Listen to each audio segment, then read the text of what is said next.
नमस्कार दोस्तों, स्वागत है आप सभी का स्टडी विद 87 यूट्यूब चैनल पर। और हम लोग उत्तर प्रदेश लेखपाल से संबंधित महत्वपूर्ण सीरीज कवर कर रहे हैं। सीरीज की आज यह तीसरी वीडियो है जिसमें हम ग्राम समाज और विकास के नोट्स पर आधारित महत्वपूर्ण जानकारी को कवर करेंगे। आज की इस वीडियो में हम उत्तर प्रदेश के प्रमुख कृषि विभागों को नोट्स के माध्यम से कवर करेंगे। इन विभागों के अंतर्गत प्रमुख कृषि विभाग राज्य मंडी परिषद, कृषि अनुसंधान परिषद, राष्ट्रीय कृषि सहकारी विपणन संघ, भारतीय जनजातीय सहकारी विपणन विकास परिसंघ, उत्तर प्रदेश गन्ना विकास विभाग और सहकारिता विभाग, इन सभी विभागों के विषय में हम इस वीडियो में कवर करेंगे। वीडियो शुरू करने से पहले एक बार कहना चाहूँगा, जिन लोगों ने अभी तक चैनल को सब्सक्राइब नहीं किया वे चैनल को सब्सक्राइब ज़रूर कर लें। तो चलिए शुरू करते हैं वीडियो को। तो सबसे पहले संयुक्त कृषि विभाग के बारे में जान लेते हैं। उत्तर प्रदेश में 1875 में संयुक्त रूप से कृषि विभाग की स्थापना की गई थी। तो 1875 में सर्वप्रथम उत्तर प्रदेश में संयुक्त रूप से कृषि विभाग की स्थापना की गई, परंतु बाद में भारत सरकार अधिनियम 1919, जिसे हम मांटेग्यू चेम्सफोर्ड के नाम से भी जानते हैं, आधुनिक भारत में मैंने इस विषय में जानकारी भी दी है। तो भारत सरकार अधिनियम 1919 द्वारा 1 मई 1920 को पृथक रूप से एक स्वतंत्र कृषि विभाग की स्थापना की गई थी। तो पृथक रूप से स्वतंत्र कृषि विभाग उत्तर प्रदेश की जो स्थापना 1 मई 1920 को की गई थी। इसके अलावा भूमि एवं जल संरक्षण अधिनियम के विषय में भी थोड़ा सा जान लीजिए कि उत्तर प्रदेश में भूमि एवं जल संरक्षण अधिनियम वर्ष 1983 में पारित किया गया था। ये प्रमुख कृषि विभाग हैं जिनसे संबंधित जिनकी स्थापना किस वर्ष की गई, ये डायरेक्ट प्रश्न परीक्षाओं में पूछा जाता है। उत्तर प्रदेश का राज्य कृषि प्रबंधन संस्थान रहमान खेड़ा लखनऊ में स्थित है। याद रखिएगा, उत्तर प्रदेश की राजधानी लखनऊ में उत्तर प्रदेश का राज्य कृषि प्रबंध संस्थान स्थित है। कृषि से संबंधित ऐसे ऐसे संस्थान हैं जिनके विषय में आपने शायद ही सुना हो। उन्हें सभी संस्थान और सभी विभागों को हम इस ग्राम समाज और विकास के नोट्स वाली क्लास में कवर करेंगे। बस देखते रहिए इस वीडियो को। एक बार नज़र मार लेते हैं कृषि विभाग के जो प्रमुख उद्देश्य हैं उन पर। कृषि विकास दर एवं कृषकों की आय में वृद्धि करना प्रमुख उद्देश्य में है कृषि विभाग के। जाहिर सी बात है, कृषि के लिए कोई विभाग बनाया गया है तो कृषि में वृद्धि दर, विकास दर करना इनका लक्ष्य होगा ही। फसलों की उत्पादकता में वृद्धि के लिए विभिन्न योजनाओं के कार्यक्रम का क्रियान्वयन करना भी इनका कार्य है। जो कृषि से संबंधित जो महत्वपूर्ण योजनाएं चलाई जाती हैं उनको योजनाओं को कार्यक्रम के माध्यम से आगे बढ़ाना या किसानों तक पहुंचाना, यह भी विभाग का कार्य है। कृषकों के लिए आवश्यक उर्वरकों एवं कीटनाशकों की उपलब्धि सुनिश्चित कराना। फसलों के लिए उर्वरक एवं कीटनाशक वगैरह बहुत ही महत्वपूर्ण है, इनकी उपलब्धता भी सुनिश्चित करता है यह विभाग।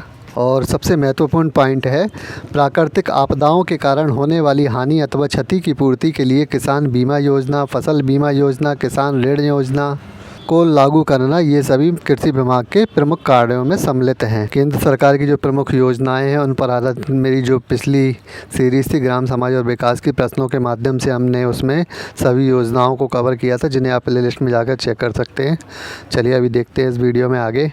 कुछ महत्वपूर्ण पॉइंट हैं उत्तर प्रदेश की कृषि जलवायु क्षेत्र और क्षेत्रफल के विषय में। उत्तर प्रदेश को कुल 9 कृषि जलवायु क्षेत्रों में विभाजित किया गया है। उत्तर प्रदेश के संपूर्ण भौगोलिक क्षेत्रफल 242 लाख हेक्टेयर में से लगभग 188 लाख हेक्टेयर की भूमि पर ही खेती की जाती है। हालांकि ये आंकड़े हर 2-4 वर्ष में चेंज होते रहते हैं। पिछली वीडियो में हमने सभी लेटेस्ट आंकड़े जो भी थे कृषि से संबंधित उनको कवर किया था वीडियो में, उसे आप प्लेलिस्ट में जाकर चेक कर सकते हैं। उत्तर प्रदेश में 11.47 लाख हेक्टेयर भूमि भूक्षरण तथा 13.04 लाख हेक्टेयर भूमि खादर से ग्रसित है। तो भूमि क्षरण और कंकड़ वगैरह जो पथरीली ज़मीन है उनसे भी कुछ भूमि का हिस्सा ग्रस्त है, यह उसका आंकड़ा है। चलिए इसके अलावा देख लेते हैं सबसे महत्वपूर्ण, उत्तर प्रदेश का जो राज्य मंडी परिषद है, मंडी परिषद के एग्ज़ामों के लिए भी बहुत ही महत्वपूर्ण है और लेखपाल में ज़्यादातर प्रश्न देखे गए हैं इन विषयों से। देखिए, ये ग्राम समाज और विकास के जो महत्वपूर्ण नोट्स हैं ये आपको शायद ही कहीं पढ़ने सुनने के लिए मिले, और एक बार पढ़ने और वीडियो देख लेने से ये आपको याद नहीं होंगे। आप इसके लिए अपने खुद के नोट्स तैयार कर लीजिए, इस वीडियो के माध्यम से आप नोट्स लिख लीजिए और उनका रिवीजन ज़रूर करते रहिए, क्योंकि ग्राम समाज और विकास लेखपाल के लिए बहुत ही महत्वपूर्ण विषय है जिससे 20 प्रश्न ज़रूर पूछे जाएंगे। जिन छात्रों ने इन 20 प्रश्नों पर पकड़ बना ली वह लेखपाल का एग्ज़ाम ज़रूर निकाल लेंगे, क्योंकि बाकी विषयों की तैयारी तो हर कोई कर लेता है। चलिए देख लेते हैं राज्य मंडी परिषद के विषय में। प्रदेश के किसानों को उनकी फसल का उचित मूल्य दिलवाने तथा प्रदेश की विभिन्न मंडी समितियों की गतिविधियां व विभिन्न योजनाओं को नियंत्रित करने के उद्देश्य से वर्ष 1973 में राज्य मंडी परिषद समिति का गठन किया गया। तो याद रखिएगा 1973 का वर्ष था और राज्य मंडी समिति का गठन किया गया था। उद्देश्य मैं बता चुका हूँ किस उद्देश्य से किया गया था। प्रदेश में कृषि उपकरणों एवं इन्हें उचित मूल्य पर उपलब्ध कराने के उद्देश्य से उत्तर प्रदेश एग्रो की स्थापना 1967 में की गई थी। भी महत्वपूर्ण समिति विभाग है जिसका गठन 1967 में किया गया था कृषि के विकास के लिए। बाद में फिर राज्य मंडी परिषद की स्थापना की गई। इन विभागों की स्थापना कब हुई, कहाँ हुई, किस प्रकार से हुई, इनके क्या उद्देश्य हैं, बस इतना ही आप जान लें तो ये काफ़ी रहेगा आपके लिए। चलिए अभी कृषि अनुसंधान परिषद के विषय में भी जान लेते हैं। उत्तर प्रदेश कृषि अनुसंधान परिषद से शॉर्ट फॉर्म में कहा जाता है UPCAR, यूपीकार की स्थापना लखनऊ जुलाई 1989 में हुई थी। तो उत्तर प्रदेश की राजधानी लखनऊ में उत्तर प्रदेश कृषि अनुसंधान परिषद की स्थापना 1989 में हुई थी। बहुत ही महत्वपूर्ण पॉइंट है, याद रखिएगा इसके विषय में। उत्तर प्रदेश कृषि अनुसंधान परिषद कृषि से संबंधित वैज्ञानिक शाखाओं में शोध प्रशिक्षण की व्यवस्था करता है। तो जितने भी कृषि से संबंधित शोध परीक्षण किए जाते हैं उनकी व्यवस्था का कार्य करता है उत्तर प्रदेश कृषि अनुसंधान परिषद, जो लखनऊ में स्थित है। इसके अलावा भारतीय कृषि अनुसंधान परिषद की स्थापना के विषय में भी देख लेते हैं। जो पिछला हमने बताया यह उत्तर प्रदेश कृषि अनुसंधान परिषद था और यह भारतीय कृषि अनुसंधान परिषद जो है इसकी स्थापना जुलाई 1929 में हुई थी। इसका मुख्यालय नई दिल्ली में है। तो जो भारत का कृषि अनुसंधान परिषद है उसका जो मुख्यालय है वह भारत की राजधानी में है और उत्तर प्रदेश में जो स्थित है वह उत्तर प्रदेश की राजधानी में है। इस तरह से दोनों बातें याद कर लीजिए। चलिए आगे देखते हैं। राष्ट्रीय कृषि सहकारी विपणन संघ, जिसे नाफेड के रूप में भी हम जानते हैं, दो प्रमुख संस्थाएं हैं, नाफेड और ट्राइफेड। हालांकि ये राष्ट्रीय संस्थाएं हैं तो इनके विषय में भी प्रश्न पूछा जाता है। चलिए देख लेते हैं। राष्ट्रीय कृषि सहकारी विपणन संघ नाफेड की जो स्थापना है 2 अक्टूबर 1958 में नई दिल्ली में की गई थी। तो गांधी जयंती के दिन इसकी स्थापना की गई थी 1958 में नई दिल्ली में, हमारे देश की राजधानी में। यह विभाग कृषि उत्पादों की खरीद, वितरण, निर्यात और आयात में संलग्न है। तो आप समझ सकते हैं खरीद, वितरण, निर्यात, आयात जितनी भी चीज़ें हैं कृषि उत्पादों में उनके लिए संलग्न है। इस विभाग के अंतर्गत ऑपरेशन ग्रीन के तहत किसानों की आय को दोगुना करने एवं मूल्य स्थिरीकरण को लागू करने का कार्य किया जाता है। इसका महत्वपूर्ण सीधा सा कार्य है वह मूल्य स्थिरीकरण का है। सभी प्रकार के जो भी हमारे अनाज हैं, फसलें हैं, उनके सभी के मूल्य स्थिरीकरण से संबंधित एक वीडियो मैं स्पेशल आपको इस सीरीज में उपलब्ध कराऊंगा, जिससे आप इन सभी को विस्तार से समझ सकेंगे। चलिए अभी ट्राइफेड के बारे में भी जान लेते हैं। तो ट्राइफेड का पूरा नाम है भारतीय जनजातीय सहकारी विपणन विकास परिसंघ। यह केवल जनजातीय स्तर के जो लोग हैं उनके लिए महत्वपूर्ण संस्था विभाग है। तो इसके विषय में भी जान लेते हैं। भारतीय जनजातीय सहकारी विपणन विकास परिसंघ यानी ट्राइफेड की स्थापना वर्ष 1987 में की गई थी। यह विभाग जनजातियों को उनके उत्पादों का उचित मूल्य दिलाकर उन्हें व्यापारियों के शोषण से बचाता है। भारत में अनेकों प्रकार की जनजातियां हैं जिनके विषय में आपने पढ़ा भी होगा। कुछ जनजातियां ऐसी हैं जो धातु कला से संबंधित हैं, कुछ चित्रकला से संबंधित हैं, कुछ रगाई, बुनाई, कुम्हारी आदि चीज़ों के काम करते हैं। तो इन सभी को लेकर यानी कि इनकी जो कला है उसके उत्पाद का उचित मूल्य दिलाकर इन्हें व्यापारियों के शोषण से यह संस्था बचाती है। तो इसका मुख्यालय भी नई दिल्ली में ही स्थित है। ये दोनों बातें आप याद रखिएगा। चलिए अब सबसे महत्वपूर्ण पॉइंट देख लेते हैं उत्तर प्रदेश गन्ना विकास विभाग के विषय में। उत्तर प्रदेश गन्ने के उत्पादन में प्रथम स्थान पर है। पिछली वीडियो में हमने इसके बारे में पढ़ा था। चलिए तो देख लेते हैं गन्ना विकास विभाग के विषय में।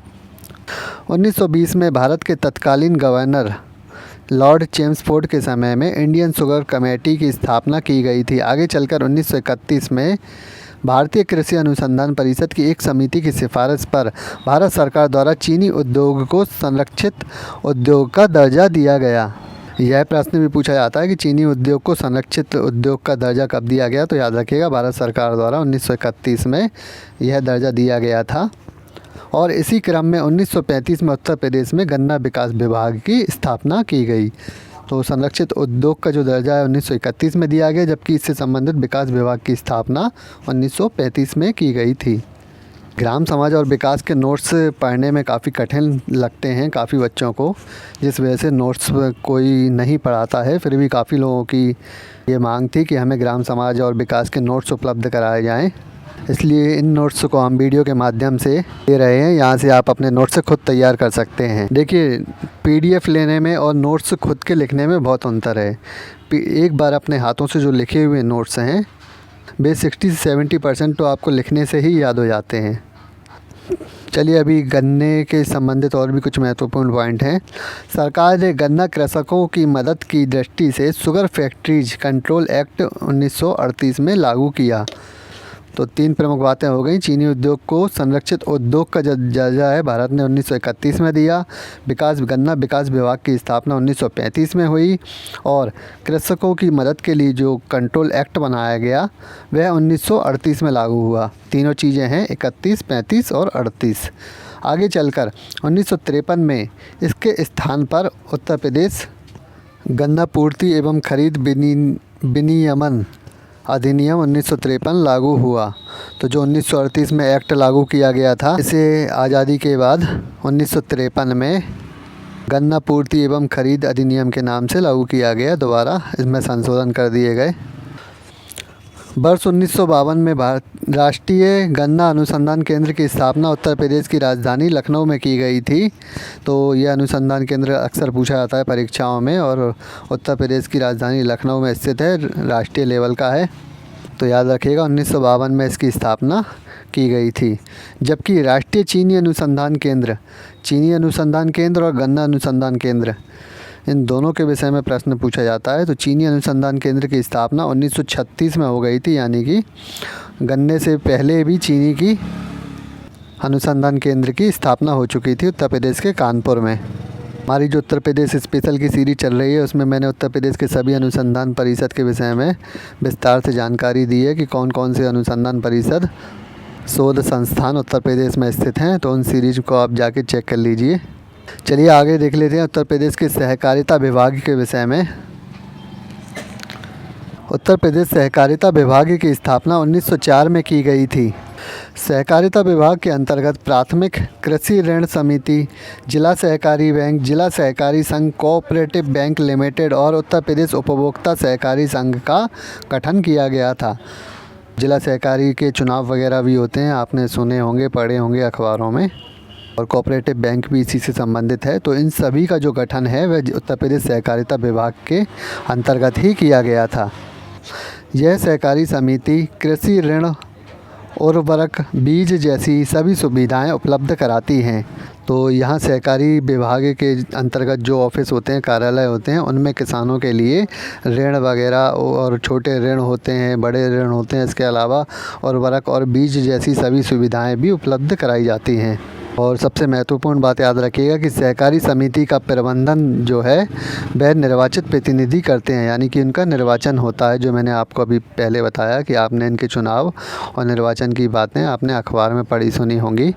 इनसे ज़्यादा इन विषयों पर इससे ज़्यादा पढ़ने की आवश्यकता नहीं है। लेखपाल के लिए आपका अगर इतना ग्राम समाज और विकास के नोट्स चल रहे हैं विषयों पर आधारित, तो आप कवर कर लेंगे। चलिए, तो इसी के साथ इस वीडियो को समाप्त करते हैं। इस प्रकार की वीडियो आगे पाने के लिए चैनल को सब्सक्राइब ज़रूर कर लें, और वीडियो पसंद आती है तो लाइक कमेंट भी ज़रूर करें। धन्यवाद।